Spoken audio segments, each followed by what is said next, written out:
Boa tarde, boa noite, bom dia, conforme o fuso horário das vossas nações, amadas amigas e amigos de todas as nações da Terra.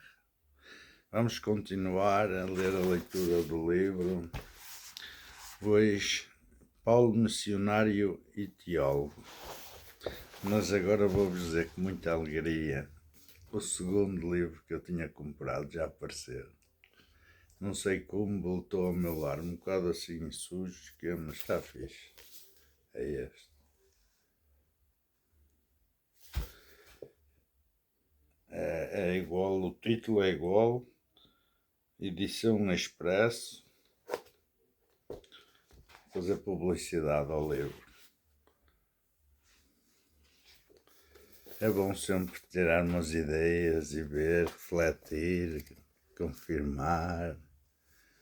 Às vezes lemos uma coisa e passamos, mas relermos já vemos outra que não tínhamos reparado.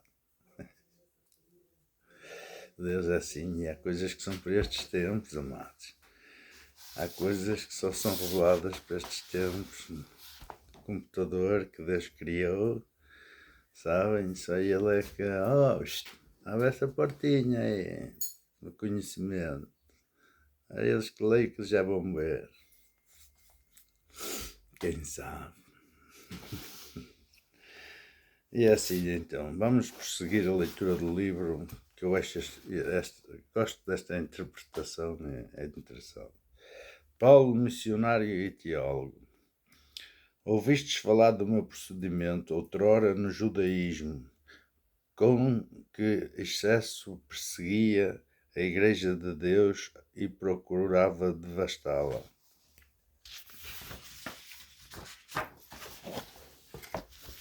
Introdução.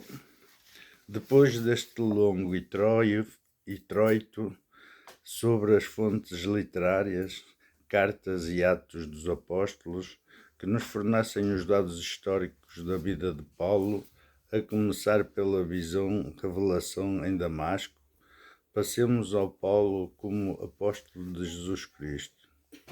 Assim como não foi fácil escrutinarmos de maneira objetiva os conteúdos das duas fontes. O mesmo vai acontecer com a sua vida apostólica e missionária que revolucionou o cristianismo nascente. Uma vez mais, os dados históricos e teólogos oferecidos pelas duas fontes, para além de alguns dados fornecidos pela arqueologia e por historiadores romanos e gregos, não são coincidentes. Já sabemos que Paulo não foi historiador nem teólogo de profissão. Foi um apóstolo e missionário da fé em Jesus Cristo, que deparou com enormes problemas e dificuldades nesta sua missão, que ele acreditava ser-lhe imposta do alto. E por causa disto mesmo, escreve 7 cartas às 7 respectivas comunidades ou igrejas. Não se trata, pois, de cartas escritas com o objetivo de serem Sagrada Escritura do Novo Testamento, mas sim de levarem aos seus destinatários a sua maneira própria de ver e viver a fé em Jesus Cristo. Opondo-se a tudo e a todos quantos o contradiziam e apelidavam de falso apóstolo, os Atos dos Apóstolos apresentam-nos 3 viagens apostólicas bastante bem delimitadas. As cartas oferecem material a condizer com os dados dos Atos, mas também material diferenciado dos Atos. Não admira, já que os Atos são obra de um autor que escreve muitos anos depois da morte de Paulo, o herói e apóstolo dos gentios e do cristianismo primitivo, mas sempre de acordo com Pedro e com Jerusalém. A obra dos Atos é pensada a partir de uma eclesiologia de unidade e continuidade sem ruptura, enquanto as cartas são pequenos escritos com a finalidade de defender a obra e a teologia cristiológica e soteriológica do autor. Lucas é um historiador da Igreja primitiva e Paulo um historiador apostólico da soteriologia primitiva. Nem sempre de acordo com a soteriologia da corrente de Jerusalém, Pedro, Barnabé, Tiago e Marcos, numa palavra, os judaizantes cristãos. De uma maneira muito sumária e de acordo com os Atos dos Apóstolos, apresentamos as 3 viagens apostólicas de São Paulo com as respectivas cartas geográficas. Na primeira viagem, Paulo parte para Antioquia e em direção a Chipre, Atos 13:4, enviados, pois, são os mapas,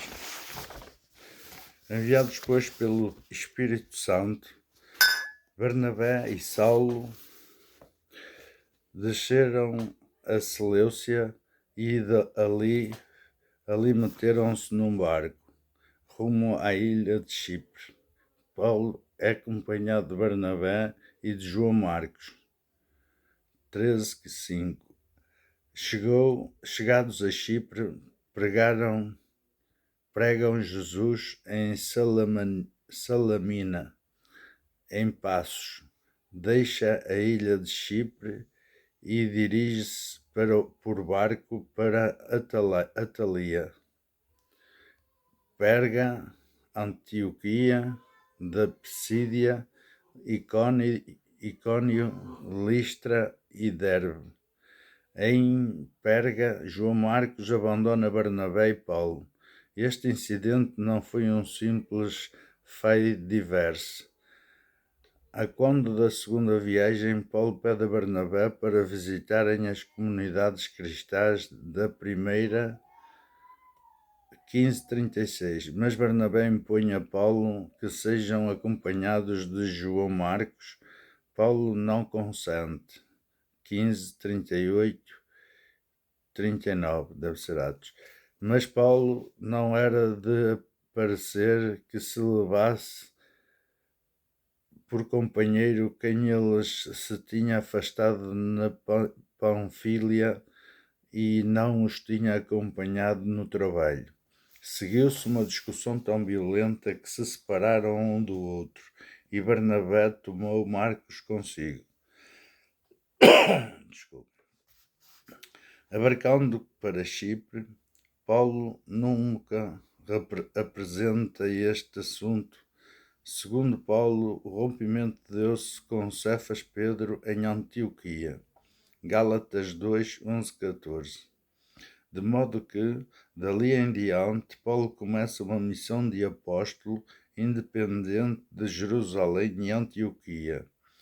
É natural que Marcos, original de Jerusalém, judeu cristão, começasse a desconfiar da pregação de Paulo pelo simples facto de não exigir aos cristãos de origem pagã a obrigação da lei judaica, a começar pela circuncisão. Nesta primeira viagem, o autor dos Atos narra peripécias de viagem e catequeses apostólicas de Paulo pelas várias cidades já enunciadas na Ásia Menor, em terras da Panfília. É célebre o seu primeiro sermão em Antioquia da Psídia, Atos 13, 16-41. A mão redactorial de Lucas está em todos os discursos paulinos. Nem podia ser de outra maneira. O discurso pronunciado na sinagoga de Antioquia de Psídia é dirigido aos judeus e aos tementes a Deus, ou seja, pagãos, que aceitavam a religião judaica de um só Deus, mas não aceitavam a circuncisão e as outras leis judaicas sobre o puro e o impuro, como nos demais discursos. sempre adaptados às diferentes assembleias. Paulo começa por relatar a história da salvação dos judeus. Egito, Canaã, Juízes, Saul, David e respectiva descendência messiânica. Verso 23. Da sua descendência, segundo a sua promessa, Deus proporcionou a Israel um Salvador, que é Jesus. Tudo termina na ressurreição de Jesus, conforme estava estabelecido nas Escrituras.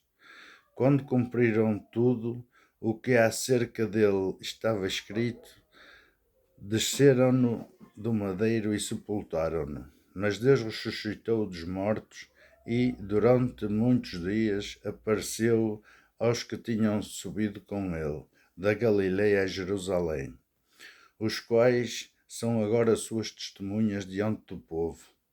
E nós estamos aqui para vos anunciar a boa nova de que a promessa feita a nossos pais, Deus a cumpriu em nosso benefício, para nós seus filhos, ressuscitando Jesus, como está escrito no Salmo 2, versos 29 e 33. Lucas, ao contrário de Paulo, na primeira aos Coríntios 15, 5, 8, apresenta as testemunhas da ressurreição como sendo os que tinham subido com ele da Galileia a Jerusalém, isto é, os 12 apóstolos, e termina o discurso com a nova teologia da salvação e da justificação de acordo com o pensamento de Paulo, expresso sobretudo na carta aos Gálatas e Romanos. Fiquei sabendo, irmãos, que por seu intermédio, por intermédio do ressuscitado, é que vos é anunciada a remissão dos pecados, a justificação completa que não pudestes obter pela lei de Moisés, obtê-la-á por meio dele todo aquele que crê. Versos 38 e 39. Segundo o autor dos Atos, em Listra, Paulo foi apedrejado. As instâncias dos judeus, de tal modo que o julgaram morto. 14:19, na 2 aos Coríntios 11, 22, 27. Paulo refere as inúmeras dificuldades, provações, apedrejamentos, prisões, flagelações, naufrágios, fadigas, fome, sede, motivadas seja pelos judeus, seja pelos pagãos, contra os judeus cristãos, também chamados superapóstolos, que se lhe opunham. Paulo afirma: são hebreus, também eu, são israelitas, também eu, são descendentes de Abraão, também eu, são ministros de Cristo, falo a delirar. Eu ainda mais, muito mais pelos trabalhos, muito mais pelas prisões, imensamente mais pelos açoites, muitas vezes em perigo de morte, 5 vezes recebi dos judeus os 40 açoites menos um, 3 vezes fui flagelado com vergastadas, uma vez apedrejado, 3 vezes naufraguei e passei uma noite e um dia no alto mar. Versos 22 e 25. Paulo fala como ministro de Cristo. Em resposta aos superapóstolos que se apresentavam aos cristãos de Corinto também como ministros de Cristo, mas superiores a Paulo em sabedoria, carismas e retórica, Paulo responde não apenas com os carismas, visões e revelações, 12:1, mas com os sofrimentos, e não há dúvida de que Lucas, nos Atos, apresenta continuamente este aspecto, resultado do seu trabalho missionário. Paulo e Barnabé regressam a Antioquia da Síria, atravessando a Psídia e a Panfilia, não sendo primeiro constituírem anciãos em cada igreja pela imposição das mãos. Atos 14, 23.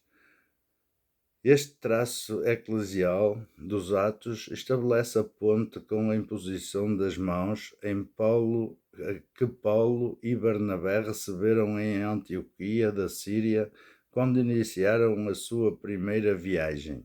Então, depois de terem jejuado e orado, impuseram-lhes os profetas e doutores, antes anunciados, as mãos e deixaram-nos partir. É desta forma que Lucas nos apresenta sempre Paulo como homem de uma só igreja. Depois desta primeira viagem apostólica, o autor dos Atos apresenta o célebre capítulo 15 sobre a Assembleia de Jerusalém, motivada pelo facto de alguns que tinham descido da Judeia ensinavam aos irmãos em Antioquia: se não vos circuncisardes de harmonia com o uso herdado de Moisés, não podereis ser salvos. 15:1. O assunto era grave porque, como continua o narrador, depois de muita confusão e de uma controvérsia bastante viva de Paulo e Barnabé contra eles, foi resolvido que Paulo, Barnabé e mais alguns outros subissem a Jerusalém para consultarem sobre esta questão os apóstolos e os anciãos. Chegados a Jerusalém, foram recebidos pela igreja, pelos apóstolos e anciãos e contaram tudo o que Deus fizera com eles. 15:2-4. Para Lucas, o centro das decisões residia em Jerusalém. Paulo e Barnabé foram consultar os apóstolos e os anciãos que, como continua o autor, se reuniram para examinar a questão. 15:6. Pedro é o primeiro a discursar: irmãos, sabeis que Deus me escolheu, desde os primeiros dias, para que os pagãos ouvissem da minha boca a palavra do Evangelho e obrassem a fé. 15:7. Segue-se o discurso de Tiago, que concorda com o de Pedro. Simão contou como Deus, desde o princípio, se dignou intervir para tirar de entre os pagãos um povo que fosse consagrado ao seu nome. 15:14. Para Pedro e Simão, não há qualquer diferença entre judeu e pagão na questão da salvação pela fé. Versos 11. Além disso, é pela graça do Senhor Jesus que acreditamos que seremos salvos, exatamente como eles. Já vimos que Paulo, na carta aos Gálatas, apresenta o assunto de uma maneira bastante diferente. Lucas é o primeiro teólogo da catolicidade da Igreja que procura agradar a gregos e a troianos, adicionando, para tanto, o decreto de Jerusalém, que não aparece nas cartas de Paulo. O Espírito Santo e nós próprios resolvemos não vos impor outras obrigações além destas, que são indispensáveis: abster-vos de carnes imoladas a ídolos, do sangue de carnes sufocadas e da imoralidade. 15:28. O decreto é solenemente declarado e solenemente enviado às igrejas de Antioquia, Síria e Cilícia, através dos enviados Judas e Silas, versos 22-23, porque é que a igreja de Jerusalém não enviou a carta-decreto diretamente por Paulo e Barnabé. Quando Lucas escreve os Atos, depois do ano 70, as tensões entre cristãos de origem judaica e pagã atingiram um certo clímax devido à decisão dos fariseus, na Assembleia da Jamnia, de expulsarem das suas sinagogas todos os judeus cristãos. Lucas olha para trás e coloca na Assembleia de Jerusalém, nos anos 49 e 50, a solução de todos os problemas. A solenidade com que Lucas narra a Assembleia é, de facto, extraordinária.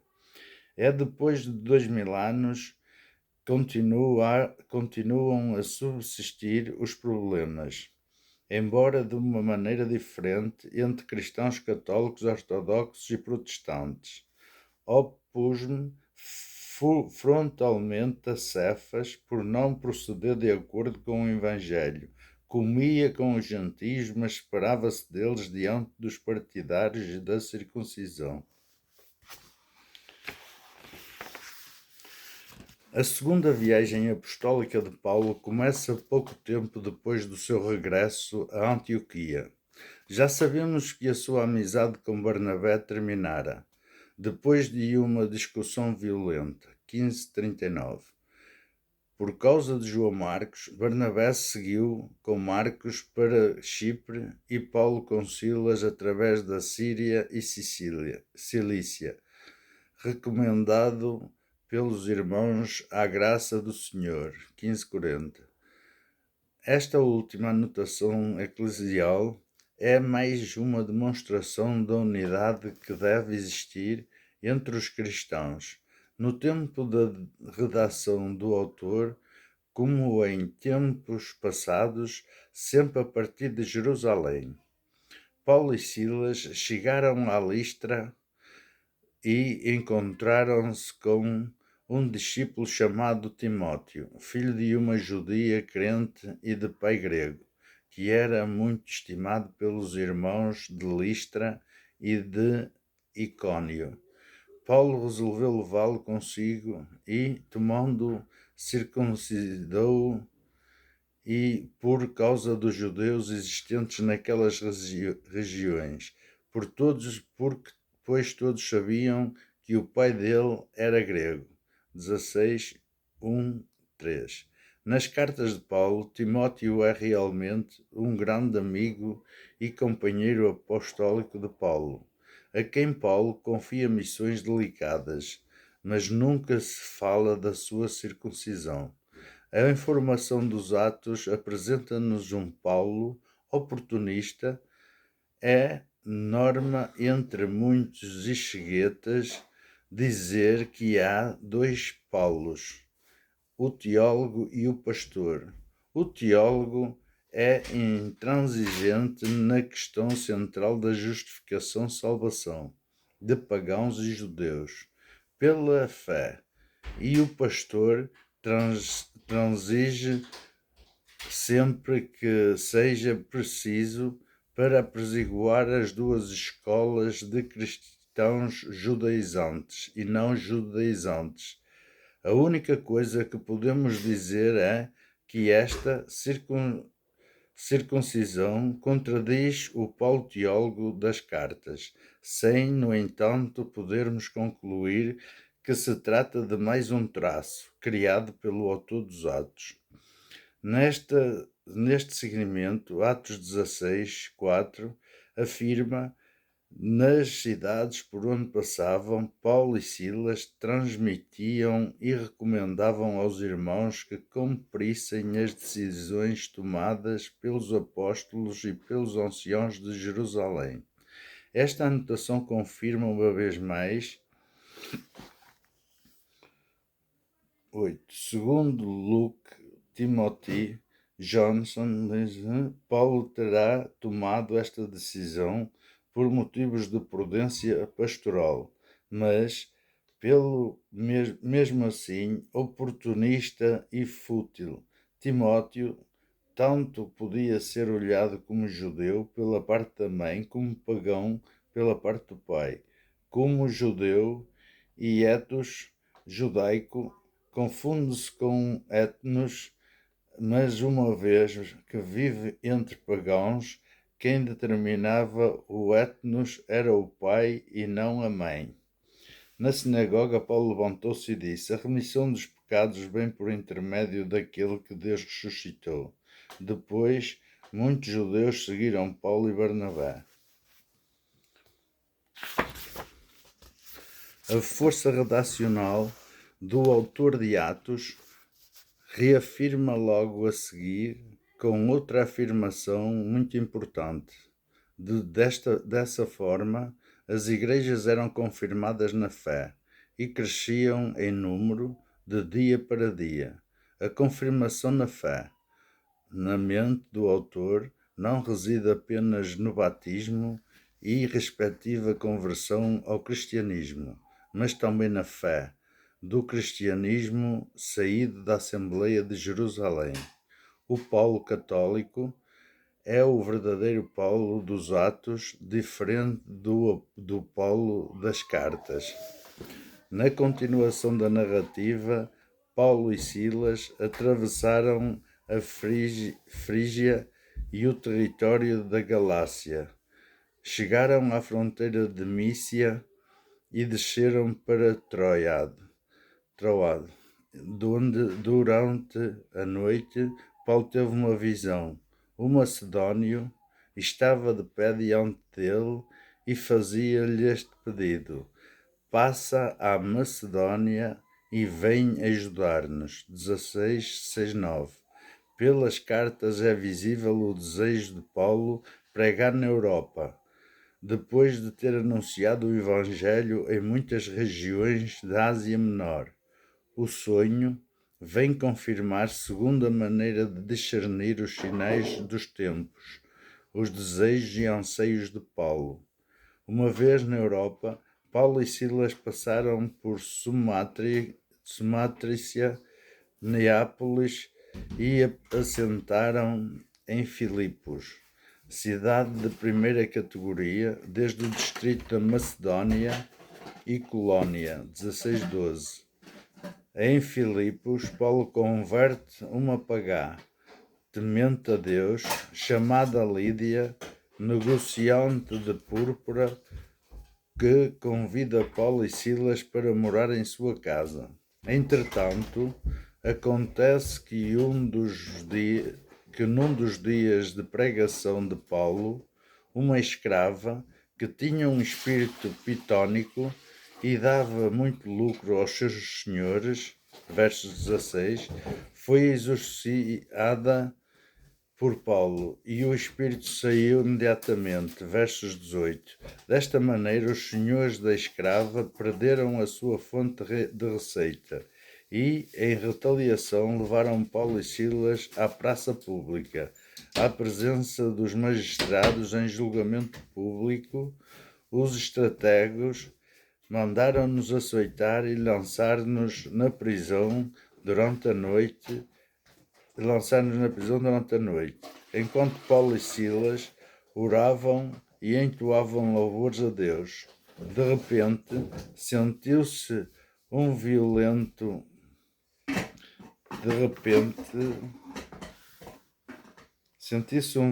tremor de terra que abalou os alicerces da prisão. O carcereiro viu as portas da prisão abertas e puxou da espada para se matar. Mas Paulo bradou-lhe: não faças nenhum mal a ti mesmo, porque nós estamos todos aqui. Como conclusão, o carcereiro e a sua família converteram-se e foram batizados. Lucas narra continuamente este modo maravilhoso, tanto do lado do demónio, de magias e bruxarias, como do lado de Deus, que liberta e salva os seus servos. Em Filipos, uma mulher negociante de púrpura chamada Lídia escutou Paulo depois de ser tido batizada, convidou-a a ficar em sua casa. Ver em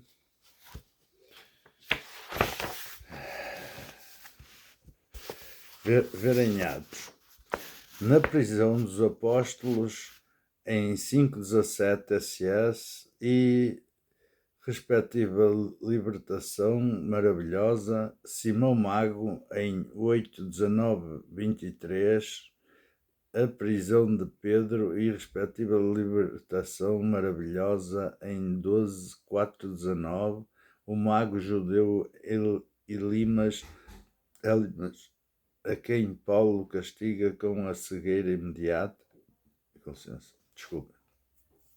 Em 13 de 6:12, os exorcistas judeus em 19, 13, 20 e as práticas mágicas dos 7 filhos de um certo escrivas sumo sacerdote judeu, a descrição de Paulo que defronta o negócio religioso de ourives da deusa Artemis e respectivo julgamento em 19, 23, 40, a descrição fantástica do naufrágio de Paulo e de mais tripulação em 27, 14, 44, o mundo maravilhoso e o mundo cultural em que vivem os povos e civilizações até o século XVII, animismos, politeísmos, magias. A esse mundo opôs-se a fé cristã, aos espíritos da magia e animismos opõe-se o Espírito Santo. Ainda hoje, com o reencantamento religioso, depois de passarmos, sobretudo na Europa, pelo mundo do desencantamento, regressamos ao maravilhoso do satanismo, espiritismo, magia, videntes, esoterismos, saber distinguir o que aconteceu realmente com os apóstolos e, concretamente, com Paulo, é muito difícil. Basta reparar no estranho, impossível, entre aspas, da afirmação de Lucas acerca de Esquevas como um nome latino para um sumo sacerdote judeu. Os sumos sacerdotes só viviam em Jerusalém. É verdade que os judeus eram reconhecidos pelos seus dotes de exorcismo. Ver Atos 13:6. Jesus o afirma em Lucas 11:19 e Flávio José também. Volta à narrativa da viagem de Paulo e Silas em Atos. Depois de libertos e obrigados a deixarem a cidade de Filipos, dirigiram-se à grande cidade de Tessalónica. Durante 3 sábados, Paulo pregou na sinagoga dos judeus, discutindo com eles acerca das Escrituras, explicando-as e provando que o Messias tinha de sofrer e de ressuscitar dos mortos. 17:2-3. O narrador anota: alguns deles ficaram convencidos e reuniram-se a Paulo e Silas, bem como o grande número de crentes gregos e muitas mulheres de categoria social. 17:4. O narrador repete continuamente o método de Paulo e Silas perscrutar as Escrituras como fundamento de fé para a pessoa de Jesus como profeta e salvador, e a anotação dos convertidos serem pessoas de estratos sociais elevados, ao contrário do que acontece nas cartas. Antiquitates 8:42-9. O carcereiro viu as portas da prisão abertas e puxou a espada para se matar, mas Paulo bradou-lhe: não faças nenhum mal a ti mesmo, porque nós estamos todos aqui. Entretanto, os judeus desenvolveram ações contra eles e tiveram que sair de Tessalónica. Mas é importante repararmos na maneira como o narrador apresenta autoridades da cidade. Os judeus querem levar Paulo e Silas para serem julgados pela Assembleia do Povo. Arrastam Jasão e alguns dos irmãos à presença dos politarcas. Paulo e Silas opõem-se aos éditos de César, pois afirmam que há outro rei, Jesus. O povo e os politarcas só libertam Paulo e Silas depois de exigirem uma caução a Jasão, homem conhecido, que tinha em sua casa os apóstolos. Versos 17, 5, 7. Todos estes pormenores denunciam o conhecimento do narrador acerca das entidades democráticas das respectivas cidades. De Tessalónica, Paulo e Silas, de noite, partem para a cidade de Bereia. Como em todos os lugares onde havia sinagogas, dirigem-se à sinagoga dos judeus. Estes tinham sentimentos mais nobres do que os de Tessalónica e aconselharam a palavra com maior interesse. Examinavam diariamente as Escrituras para verificarem se tudo era de facto assim. Muitos deles abraçaram a fé, bem como, de entre os gregos, senhoras das mais distintas e não poucos homens, versos 11, 12, repete-se em Bereia quanto ao método da exegese bíblica e à classe das pessoas que andarem à fé cristã. O que o narrador afirmara sobre Tessalónica, entretanto, os judeus de Tessalónica vieram à Bereia provocar a agitação e a discórdia entre o povo contra Paulo, que se vê obrigado a ir para Atenas. A maneira como o narrador apresenta Paulo em Atenas é extraordinária. O narrador distingue dois tempos: o tempo normal de Paulo a passear pela cidade e respectivos monumentos, 17, 16, 21, e o tempo especial do seu discurso no Areópago, 17, 22, 34. É impressionante como o narrador apresenta os sentimentos do apóstolo na primeira parte e as respectivas reações dos ouvintes à sua pregação. O espírito fermia-lhe a indignação ao ver a cidade repleta de ídolos. Até alguns filósofos epicuristas e estoicos trocavam impressões com ele. Que quererá dizer este papagaio? Parece que é um pregoeiro de deuses estrangeiros. Que nos dizes é muito estranho e gostaríamos de saber o que isso quer dizer.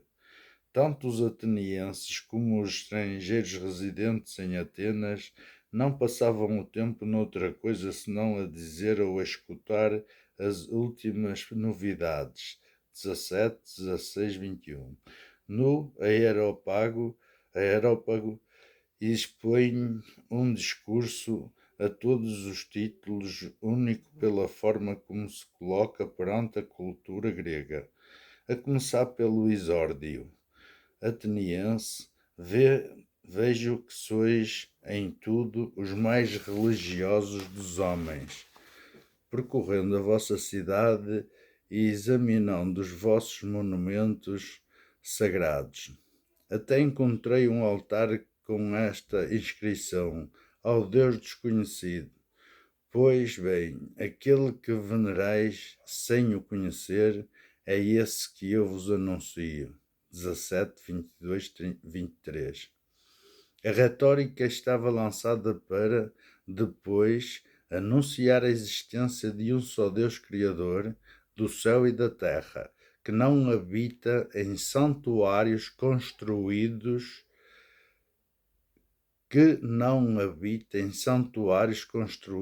pela mão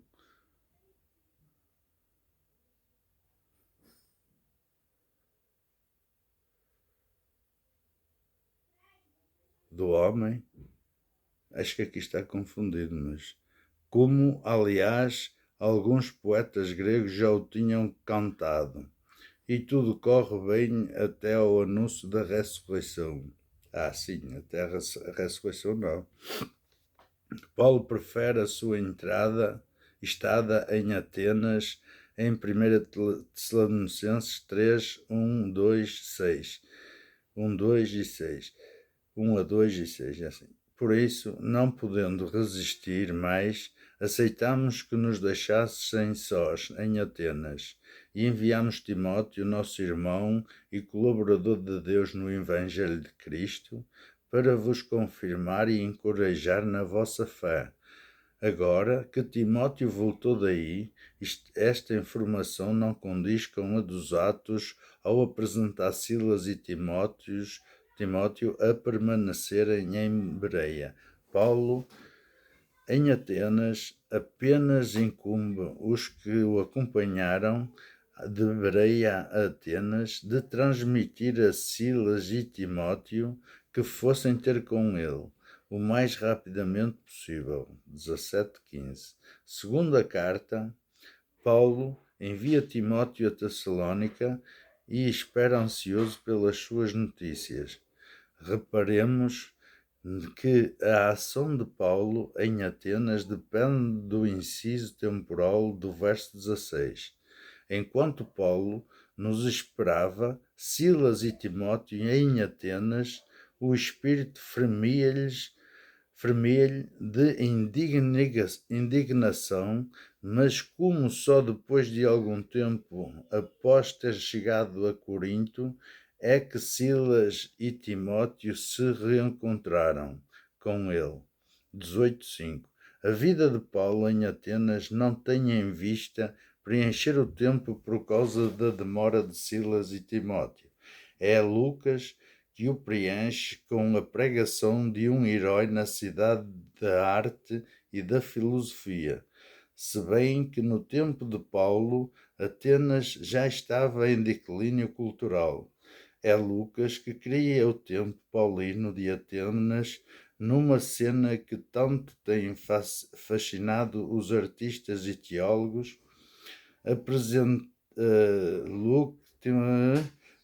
But it was Lux.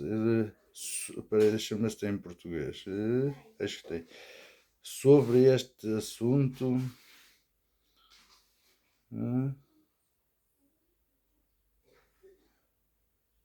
Vou ter que ler. Luke Timothy Johnson Evadem, but it was Luke's literally scale that created a skin that was continued to fascinate artists and theologians ever since. Sobre este assunto, Lages de Aeropagos speech an appeal to the Stonic historian Posidonius against later Stoics and the Epicureans, Greeks, Romans and Christians. Minneapolis Fortress Press, 1990, pp. 5279, G. Galaud, Paul de Vente, Le Aeropage. Eia! 43. Ui!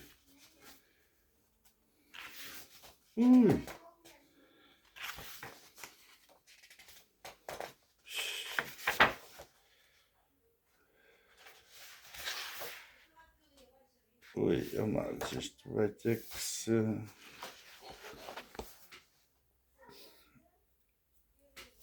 Não sei se já. Eu acho que vamos ficar por aqui, já está muito longo. E continuamos amanhã, porque isto ainda tem muito para ler, muita leitura aqui. E assim, também tenho aí as minhas filhas, meu filho, a mãe da minha filha mais nova, a irmã pequenina.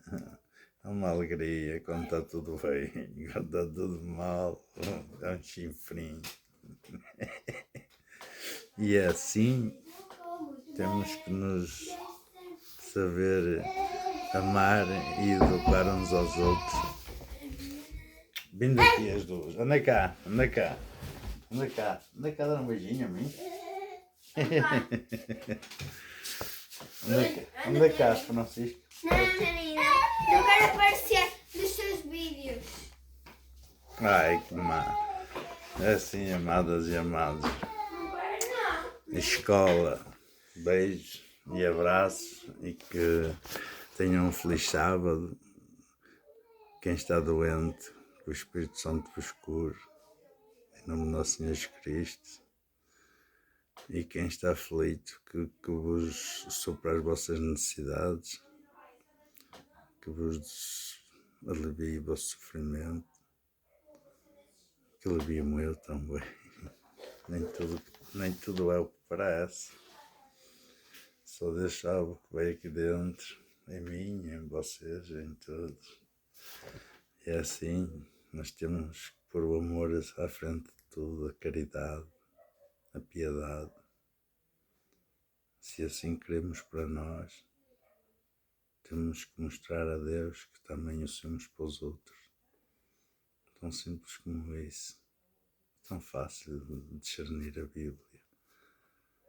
Estes livros dão-nos assim uma noção mais, uma ideia assim, ou outra ideia da que temos, ou a mesma, mas há sempre mais qualquer coisa que acrescente.